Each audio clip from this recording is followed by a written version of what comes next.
Hello students, welcome to clarify Ayurveda classes. आज की video में हम बात करेंगे ऋतुचर्या अध्याय से एक बहुत इंपॉर्टेंट टेबल के बारे में। इस टेबल में हम पढ़ेंगे ऋतुओं के अनुसार रस की स्थिति क्या रहती है, सूर्य और चंद्रमा का बल कैसा रहता है, दोषों की क्या स्थिति रहती है और प्राणियों के बल के बारे में।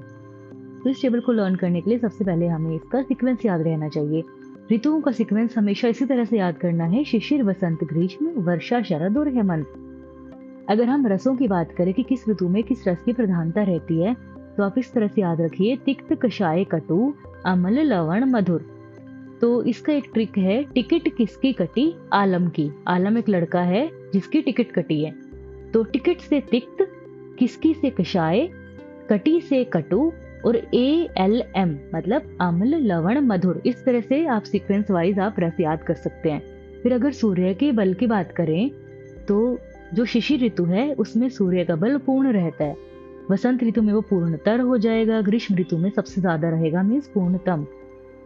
तो ऐसे ही वर्षा ऋतु से क्या होगा, सूर्य का बल क्षीण होना स्टार्ट हो जाएगा। सबसे ज्यादा किस में रहेगा, ग्रीष्म में। उसके बाद कम कब होगा, वर्षा ऋतु से क्षीण रहेगा। उसके बाद क्षीणतर, फिर क्षीणतम। मतलब सबसे कम कब रहेगा, हेमंत ऋतु में।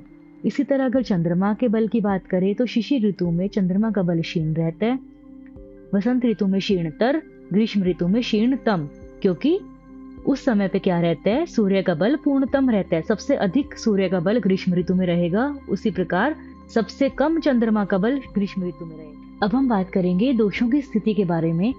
वात दोष से अगर हम स्टार्ट करें तो ग्रीष्म ऋतु में वात दोष का संचय होना स्टार्ट होता है। प्रकोप होगा वर्षा ऋतु में, वात का शमन होगा शरद ऋतु में। पित्त दोष की बात करें तो वर्षा ऋतु से पित्त दोष का संचय होगा, शरद ऋतु में उसका प्रकोप होगा और हेमंत ऋतु में पित्त दोष का शमन हो जाएगा। अगर हम कफ दोष की बात करें तो हेमंत ऋतु में कफ दोष का संचय होगा, वसंत ऋतु में उसका प्रकोप होगा और ग्रीष्म ऋतु में कफ का शमन हो जाएगा। वात और कफ जो हैं एक दूसरे के ऑपोजिट चलते हैं, काइंड ऑफ आप कह सकते हो कि इनके गुण ऑपोजिट, विपरीत गुण रहते हैं इनके। तो जब ग्रीष्म ऋतु में वात दोष का संचय होगा तो कफ दोष का शमन हो जाएगा। अगर हम बात करें कि जैसे हर एक जो दोष है वो आगामी ऋतु में प्रकोप हो रहा है, कफ के केस में ऐसा नहीं हो रहा है। कफ के केस में कफ दोष का संचय अगर हेमंत ऋतु में हुआ तो उसका प्रकोप शिशिर ऋतु में होना चाहिए था, लेकिन शिशिर ऋतु को स्किप करके बसंत ऋतु में प्रकोप हो रहा है। ऐसा इसलिए क्योंकि जो शिशिर ऋतु है उसको हेमंत तुल्यो कहा गया है।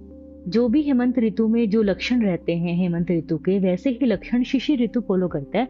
इसीलिए कफ के ऊपर कोई ऐसा प्रभाव उसमें डिफरेंट नहीं पड़ता है।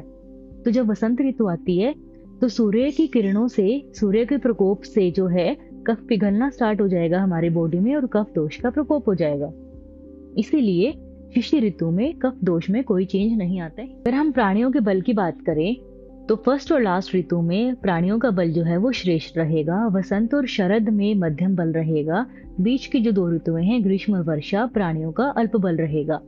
तो व्यायाम को जो है वर्जित बताया गया है ग्रीष्म और वर्षा ऋतु में। उसका कारण यही है कि प्राणियों का जो है अल्प बल रहता है, इसलिए हमें व्यायाम उसमें नहीं करना चाहिए।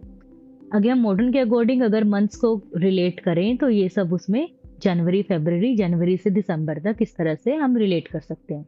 Thank you.